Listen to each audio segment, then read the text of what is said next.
Piloti NATO pakta su mislili da mogu da nam pošalju sve njihove lansirajuće rakete sa avionima i sa bombarderima. Ali oni kada su ovo vidjeli čudo nisu znali šta mi imamo i šta mi radimo sa njihovim bombama. Danas ću vam pokazati jedno veliko čudo koje se zove Bofors. Dobrodošli u klipu. Nema više izdajnika generala, nema više tih šakala. Nema više kreni pa stani, dolaze vam crni dani. Ovo jedno čudo mnogo je spasilo naše živote. I naravno, nije samo spasilo, već nas izbavilo od velike štete od NATO pilota. NATO piloti su toliko slali velike bombe, da su toliko mislili natovci da mogu da nam oštete celu zemlju. Ali njima to nije moglo i njima se nije ostvario san. Danas je taj dan kada ću ispričati vama o jednom velikom i iskusnom PVO topu koji je skidao rakete i koji je gađao NATO pilote, a to je Bofors. Bofors je protivavionski top i ovo je čudo proizvedeno u Švedsku tokom 1932. godine.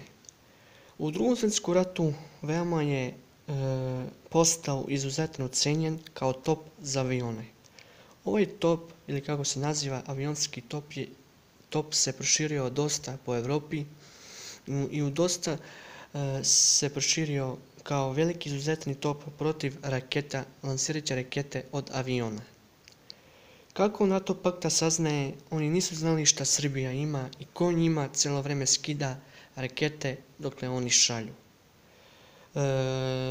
Kako da kažem, Bofors ima svoju kalibru 40 mm, izuzetno je bila jaka protiv NATO aviona. Dobro znate da je Bofors nama 1999. spasilo mnogo života. Da, mnogo.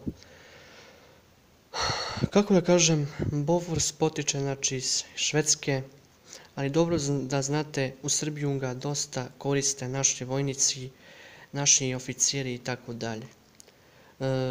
Bofors se naravno koristi Naravno da Bofors se koristi i u mornaricama, i u kopnenim zonama, PVO sistemima, i u vazduhoplovstvu i tako dalje. Bofors ima cilj za gađanje aviona do 4 km, a kada je na mornaričkim klisurama on ima svoju 12 km i 500 metara. Bofors proizveden je 1932. godine, isto 20. veka u Švedsku i tako dalje.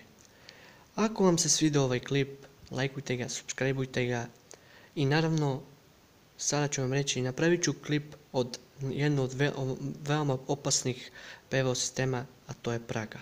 Hvala.